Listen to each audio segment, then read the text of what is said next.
Science, mysticism, spirituality, the law of attraction, positive thinking, the secret.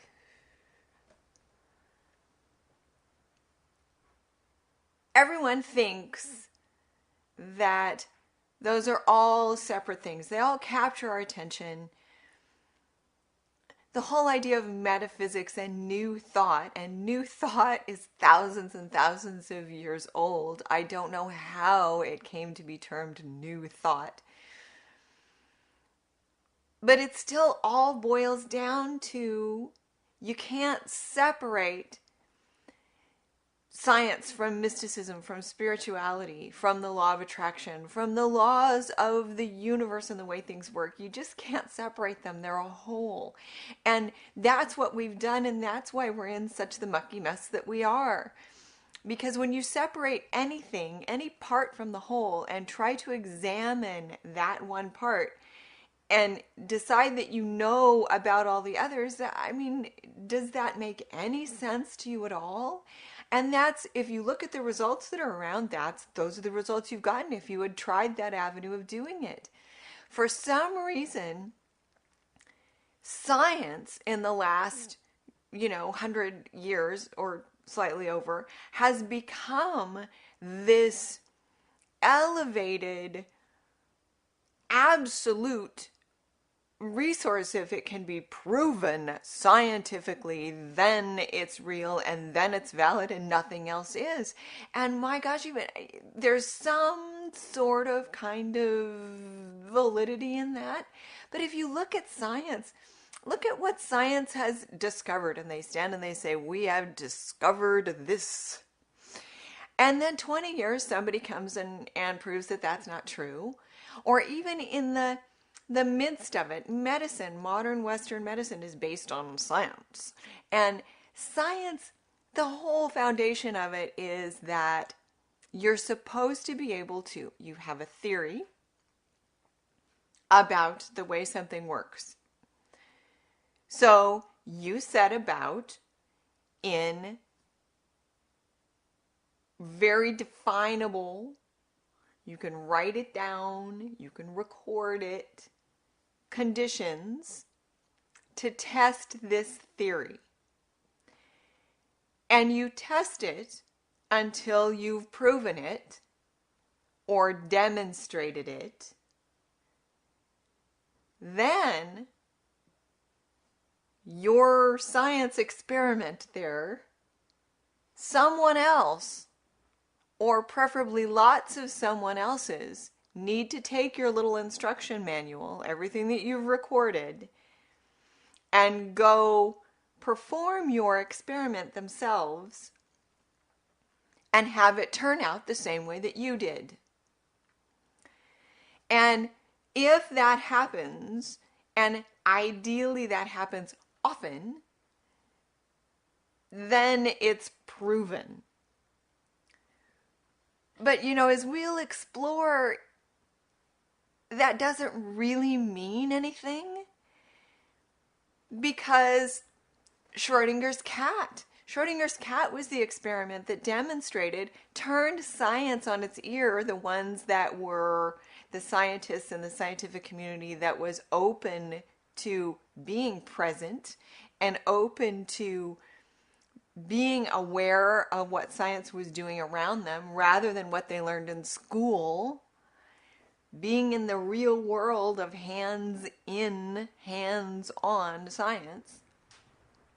Schrodinger's cat was, and this is absolutely disgusting, and I'm not condoning this, but science, because they're removed, was an experiment on a cat and many cats. And the scientists came to discover that the experiment couldn't be replicated. The cat in the box is the cat in the box. Did it die as a result of the things that the scientists were doing to it?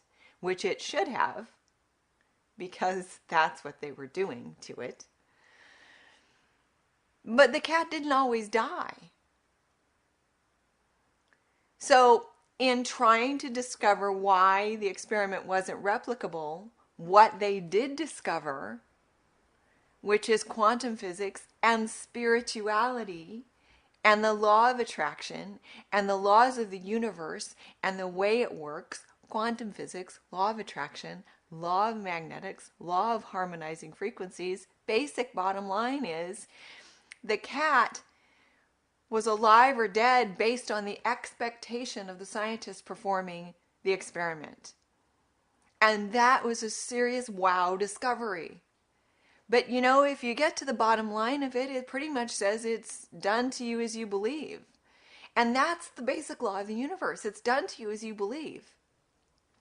Your beliefs, the belief of the individual, is the only thing that impacts you in your life. That's it. That's it. That's it. You and what you pull in with your amazing, delicious five senses are the only thing that has any basis in your life. And then you join together with other yous and other me's and other they's, and you mix frequencies and you mix energies in this big cosmic soup. But the universe, as quantum physics is discovering and has discovered, quantum physics was first coined and first discovered 100 years ago. Were you taught about it in high school? Was it even really mentioned in school?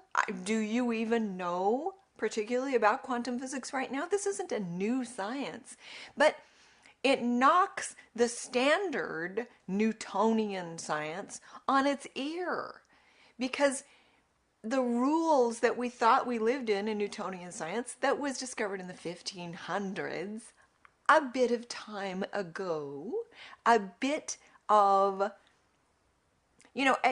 at that time, that was cutting edge stuff, because that's as far as anyone had lived. And we kind of don't process that in when we're thinking that right now is the farthest anyone has lived, so we are cutting edge. But look back even 30 or 40 years ago. There was no email. There was no email like 15 years ago. But can you remember life before email? Can you remember life before Google? Can you remember life before your cute little Star Trek flip phone cell phone? Those are conveniences and developments just in the last decade. So when you look at science the same way, don't you think we've kind of evolved more into what we're perceiving and understanding in the last, say 400 years?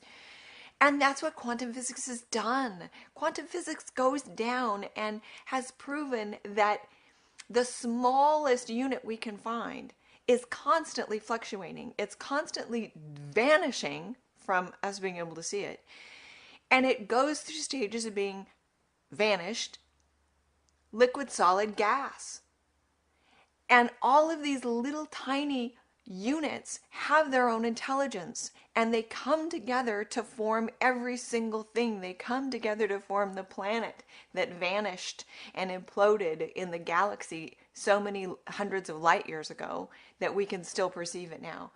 They come together to form the leaves on the trees outside and the rose growing, and you, every single thing in your body, every single thing you see, everything we can see, everything we're aware of is formed out of these units. That's it. That's all we've got. That's all we've got.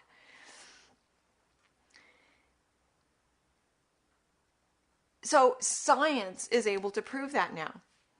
And we're going to continue this on in just a moment, because we actually need to take a little film break.